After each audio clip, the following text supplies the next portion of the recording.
고린도전서 1장 오늘 제목은 교회의 본질이라는 제목으로 오늘 말씀을 전하고자 합니다. 자, 우리가 이제 처음 고린도전서를 들어갑니다. 그러면은 고린도 교회가 어디에 있는가? 우리가 이게 배경을 알아야 이 서신서에 대하여 우리가 이해를 하게 됩니다. 이 고린도 교회는 지금 우리가 헬라 그리스 쪽에 있죠. 우리가 소아시아 쪽에 요한계시록의 소아시아는 지금의 터키에 일곱 교회가 있었고, 그 건너편으로 보면 헬라죠. 옛날에 거기가 그리스 있는 그곳에 이 고린도 빨간 걸로 줄쳐놨는데 여기가 항구, 이제 배들이 들락들락하는 항구 도시에 여기를 이제 사도 바울이 2차 전도 여행 때 그곳에서 브리스길라와 아굴라하고 함께 장막을 만들면서 복음을 전했던 곳입니다. 그래서 그곳에 이제 사람들이 예수 믿는 사람들이 세워진 곳인데, 근데 2차 여행 때 교회를 세웠는데 사도 바울이 3차 전도 여행 때 예배소에 머물고 있었는데 이 고린도 교회에 여러 가지의 그 문제들이 발생했습니다. 그래서 그 예배소 교회에 있으면서 사도 바울이 고린도 교회에 편지를 보낸 것이 지금 고린도 전후서로 지금 우리가 나오고 있는 것입니다. 그래서 우리가 이제 고린도 교회를 방문하려면은 우리가 잘 아는 그 고린도 지역에 이고니아 해와 또 에게의 해가 있는데 거기 중간을 이렇게 돌을 구워가지고 거기를 이렇게 배가 다닐 수 있도록 이어놨죠. 그래서 나중에 헬라 쪽으로 여행을 가다 보면은 이제 이 고린도 교회 이것도 구경을 하면은 이제 좋습니다. 그런데 이 고린도 교회의 문제는 뭐냐면은 이게 무역 항구 도시고 상업 도시다 보니까 이곳에 아폴로 신전이라는 어떤 이렇게 신을 섬기는 곳이 있었어요. 그래가 이곳에서 여자 사제들이 매춘 행위를 하면서 신께 제사하고 이러다 보니까 이 고린도 교회의 음행 문제라든지 여러 가지의 제약들, 또 우상을 섬기다 보니까 거리에다가 우상 제물을 우상에게 드렸던 걸 또 길거리에 나와서 팔고 이러다 보니까 아주 이 문제가 많고, 그리고 또 분열, 파당이 많은 그런 교회였다는 것을 우리가 이해를 하면 되겠습니다. 그래서 오늘 이 고린도 교회에 대하여 이 사도 바울이 어떻게 편지를 보냈느냐, 이게 그 교회라는 것은 이런 교회가 돼야 돼 하면서 보냈는데 오늘 세 부분으로 요약을 제가 해드리겠습니다. 첫째는 주님을 기다리는 교회가 돼야 돼. 예수님의 오심을 기다리는 교회가 교회의 본질이야. 그 다음에는 교회는 어떤 파당이 있으면 안 돼. 예수의 중심으로 뭉쳐져야 된다는 걸 이야기하고, 그 다음에는 교회는 예수 그리스도가 주인이면서 예수님을 전파하기 위하여 하나의 공동체가 돼야 된다고 교회의 본질에 대하여 오늘 설명을 하고 있습니다. 그래서 오늘 첫 장부터 한번 보겠습니다. 첫 번째, 교회는 주님을 나타나고 주님을 기다리는 교회가 돼야 된다고 합니다. 그래서 1절 보겠습니다. 1절에 하나님의 뜻을 따라서 그리스도 예수의 사도된 바울은 바울과 형제 소수데네는, 이 소수데네는 이 바울 때문에 고린도 교회에서 이렇게 핍박을 받은 사람이죠. 그런데 이 둘이서 고린도의 교회의 성도들에게 함께 문안 인사를 지금 드리는 편지를 보내고 있습니다. 그러면서 이 사도 바울이 그 고린도 교회를 향하여 내가 하나님께 감사한다. 너희들이 모든 언변과 지식이 풍족하고 또한 그리스도가 증거되어 너희들이 견고하게 서가는 것이 너무나 감사하다. 그러면서 너희들은 모든 은사에 부족함이 없이 우리 주 예수 그리스도의 나타나심을 기다림이라 해서 고린도 교회 고린도서 서신서에 보면은 바울이 예수님의 부활 강림을 비밀을 이 고린도 교회에 알려줬어요. 그 정도로 고린도 교회 교인들은 예수님의 오심, 우리가 다시 부활될 것을 소망하고 기다리는 그런 교회였다는 것을 우리에게 보여주고 있습니다. 여러분들도 주님의 오심을 기다립니까? 예, 교회는 주님의 오심을 기다려야 되는데, 이는 주께서 우리를 그 그리스도의 날에 책망할 것이 없는 자로 끝까지 경고하게 하시리라 합니다. 그러니까 우리가 주님 앞에 섰을 때 책망할 것이 없는 자로 떳떳하게 주님 앞에 서야 된다는 것입니다. 그래서 우리가 잘 아는 공중강림과 지상재림으로 우리 교회는 나누어진다고 했습니다. 지금 우리가 이란과 또 미국과 이스라엘과 전쟁이 일어났죠. 이게 서서히 가다가 이제 중동 전쟁으로 번지게 됩니다. 이스라엘을 침공하러 들어가면서 중동 지역의 3분의 1이 죽게 되는 걸 우리가 목격을 하게 됩니다. 그래서 우리는 지금 일어나는 현상을 보고 하나님의 나라가 얼마나 가까이 오고 있다는 걸 이해해야 됩니다. 그리고 지금 전염병이 터지고 있죠. 이 전염병이 유럽을 강타하면서 서서히 우리 한국은 조금 늦게 들어옵니다. 그래서 우리가 기회가 있고 지금 백신이 없습니다. 그래서 아마 나중에 우리 한국에서 그게 만들어지지 않겠나 하는 그런 것도 있는데, 아무튼 우리는 언제 누가 죽을지 모릅니다. 그래서 어쨌든 있는 시간 동안 사랑하고 사십시오. 왜? 우리는 알 수 없는 미래에 지금 살고 있습니다. 그래서 우리는 중요한 건, 소망은 우리는 죽어도 우리가 주님의 재림을 기다리는 자는 일단은 낙원에서 기다리다가 첫 번째 공중강림에 부활될 신분이 된다는 것입니다. 그래서 죽음에 두려워하지 마십시오. 앞으로 더 고난이 오고 있기 때문에 빨리 죽는 사람이 오히려 더 유익할 수도 있습니다. 그 다음에는 환란을 들어가서 지상재림하는 예수님을 맞이해야 할 교회가 있다는 것입니다. 그래서 어쨌든 우리는 이 두 분류가 있다는 사실을 알고, 여러분들은 주님을 이 생활하면서도 스스로가 경건하게 기도하면서 주님을 기다리고 주님 앞에 설라고 여러분들은 항상 몸부림을 쳐야 된다는 것입니다. 두 번째는 예수님을 머리로, 예수님만이 머리가 돼야 된다는 것입니다. 교회는 누구 중심이 되면 안 되고 예수님만이 머리가 돼야 된다는 것을 증거하는데요. 자, 이렇게 말하죠. 10절에 형제들아, 너희들 교회에 분쟁이 많은데 너희들이 같은 마음으로 뜻을 합해야 한다. 그러면서 너희들은 나는 바울파야, 나는 아볼로야, 나는 게바파야, 나는 그리스도파야 이러면서 파당이 나눠져 있는데 너희들이 그렇게 되면 안 돼 하면서 이렇게 이야기합니다. 13절이 그리스도께서 어찌 나누었느냐? 바울이 너희를 위하여 십자가에 못 박혔느냐? 바울의 이름으로 내가 세례를 받았느냐? 그게 뭡니까? 십자가에 못 박히신 분은 예수님밖에 없다는 거죠. 왜 내 바울파라 합니까? 나는 바울이 너를 위해 십자가 못 박힌 적이 없어. 이렇게 이야기를 합니다. 그래서 예수님 이외에는 주인공이 될 수 없다는 것을 기억하라는 것입니다.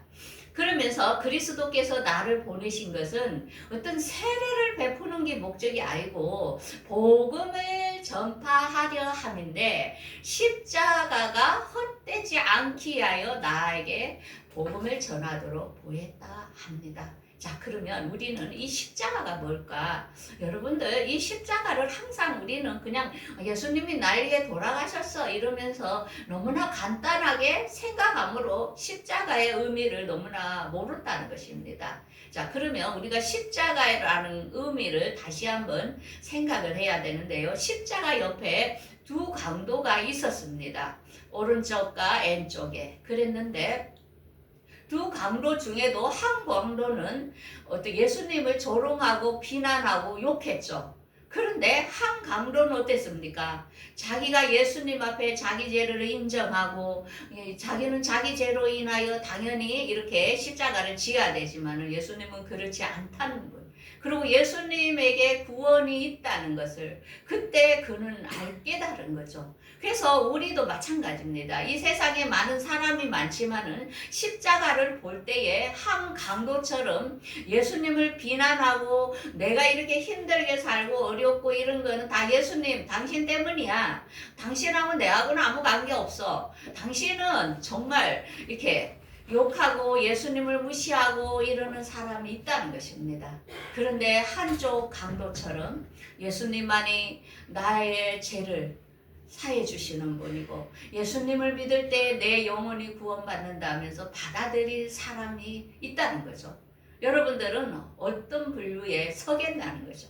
그러면서 예수님께서 6시간 동안 매달리지만 3시간 동안 어두움이 가득 찼지요. 그 현장에. 그거 3시간이 뭡니까? 그때 예수님도 하나님께 완전히 버림받은 느낌을 받았을 것입니다. 3시간에 완전히 보이지 않고 아무것도 없는 이때에 얼마나 예수님도 마음이 두려웠겠습니까? 우리도 마찬가지입니다. 이 세상에 살 때에 하나님이 나를 보지 못하고 나를 알지 못하고 내 고난에서 벗어나지 못하는 느낌을 가질 때가 있을 것입니다. 그렇지만은 예수님이 그 어둠, 그것을 모두 당했고 그걸 이겼기 때문에 우리는 그런 어둠을 사탄으로부터의 어둠에서 우리도 구원을 받을 수 있다는 것을 우리에게 보여주고 있다는 것입니다. 그러면서 우리의 모든 죄를 예수님께서 다 이루었다는 것입니다. 그래서 모든 죄악, 신포도를 마신 것은 뭡니까? 모든 죄악을 예수님께서 다 마심으로 우리를 마귀가 정죄할 수 없다는 것. 그래서 우리가 죄에 넘어졌을 때 다시 회개하고 십자가 앞에 나오면 된다는 것을, 이 십자가에 엄청난 의미가 있다는 것입니다. 그러면서 성소의 회장이 위에서부터 밑으로 찢어진 건 뭡니까? 하나님께서 우리가 하나님과 앞에 갈 수 있는 길을 열어줬다는 거죠. 땅에서 위로 찢어진 게 아니고 위에서 밑으로 성소 회장이 찢어졌지요. 그래서 하나님께서 예수님의 그 제물을 받으시면서 우리에게 하나님이 우리의 아버지라 부를 수 있는 길을 십자가로 통하여 열어주셨다는 겁니다. 그러면서 로마 백부장이 뭐랬습니까? 이분은 정말 하나님의 아들이라 했습니다. 그건 마찬가지입니다. 예수님이 그 고난을 다 담당하는 것을 백부장이 목격하면서 아, 정말 이분은 하나님의 아들이구나. 그래서 우리는 이것에 우리의 교훈을 주는 것은 우리가 예수를 믿을 때에 우리에게도 고난과 어려움이 있습니다. 그럴 때 세상 사람들이 우리를 보면서 아, 저 사람이 예수 믿는 사람이구나. 그러면서 영광을 받을 사람이 있다는 것입니다. 그래서 우리가 사회 속에서 우리가 맡은 것을 최선을 다하며 고난을 이겨낼 때에 아, 예수 믿는 사람은 뭔가 다르구나 하는 것을 우리가 이 십자가를 통하여 남들에게 보일 수 있다는 것입니다. 그래서 여러분들 작은 일에 충성하십시오. 그 일을 다할 때에 하나님께서 큰 것을 바뀝니다. 우리가 잘 아는 그 박보용 목사님 어떻습니까? 13년간 노숙하는 아이들과 함께 거리면서 이름도 빛도 없이 그가 그냥 작은 개척교회를 했죠. 그런데 하나님께서 그걸 보시고 그걸 어디 인천 방주교회에 그가 부임하게 된 거죠. 지금은 많은 사람들에게 영향력을 미치는 것을 할 수 있습니다. 그래서 우리는 큰 걸 시키기 전에 하나님은 작은 곳에서 훈련을 시킵니다. 우리가 잘 아는 바울도 요셉도 모두 다 정말 고난과 그 어려움 속에서 그가 그걸 견뎠을 때에 큰 왕의 길을 맡겼고 요셉은 총리의 일을 맡겼던 것을 알 수 있습니다. 하나님은 그냥 바로 시키는 게 아니라는 것입니다. 훈련을 시켜서 그게 훈련이 마스터가 다 된 다음에 좋은 것을 맡기는 것을 우리는 알아야 됩니다. 그래서 십자가를 통하여 예수님은 그 고난을 다 짊어지실 때에 그 고난을 통하여 또한 구원을 얻을 사람을 있다는 것입니다. 그러면서 예수님은 마지막에 저들의 죄를 다 용서해 주세요 할 때 뭡니까?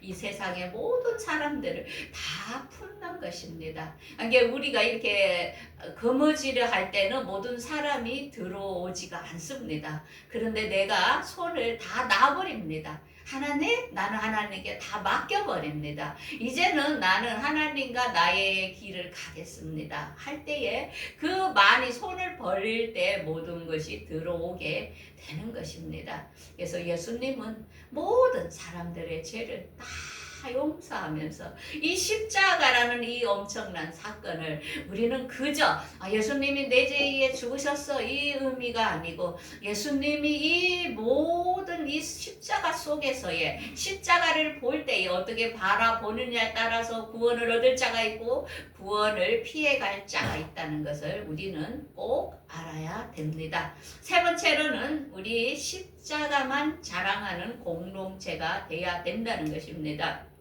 그래서 십자가의 도가 멸망하는 자들에게는 미련한 것이요 구원을 받는 우리에게는 능력이 되니라.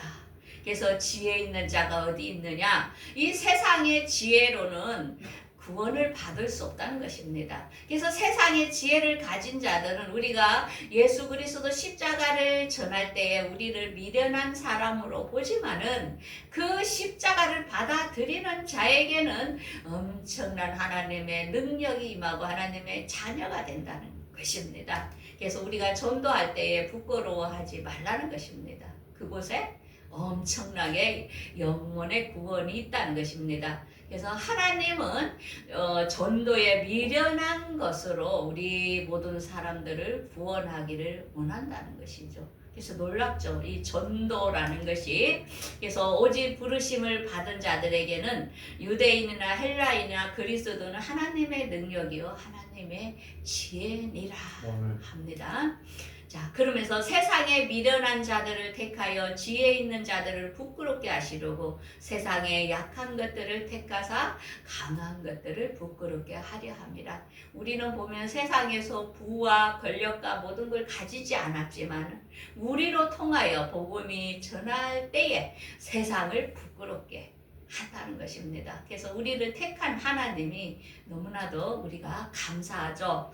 그러므로 너희는 하나님으로부터 나서 그리스도 예수 안에 있고 예수는 하나님으로부터 나와서 우리와 지혜와 의로움과 거룩함과 구원이 되셨으니 이 대목은 뭡니까? 삼위일체를 말합니다. 하나님과 예수님과 성령님과 우리가 다 동일된 몸이라는 거죠. 그러므로 우리가 이 삼위일체를 잘 이해를 해야 되는데요. 삼위일체라는 것은 같은 것 같지만은 또 이것을 설명을 우리가 잘해야 됩니다. 하나님이라는 분은 이 세상을 사랑해서 예수님이라는 분을 보내셨습니다. 그래서 예수님은 어떻게 했습니까? 이 땅 위에 오셔서 요단강에서 세례를 받을 때에 성령님께서는 하늘에서 비둘기같이 임하여 예수님의 머리에 임하면서 성령을 기름 부어 주셨습니다. 그래서 성령은 비둘기 같은 형체로 분리되어 있지만 예수님께 임재한 것입니다.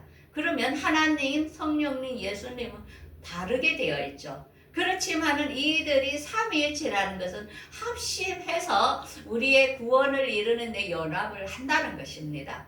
마찬가지로 우리 성령님께서는 우리 안에 우리 몸에 오셔서 예수님에 대하여 우리를 알려주십니다. 그래서 성령이 우리 안에 오시지 않고는 우리가 하나님의 말씀을 깨달을 수가 없다는 것입니다.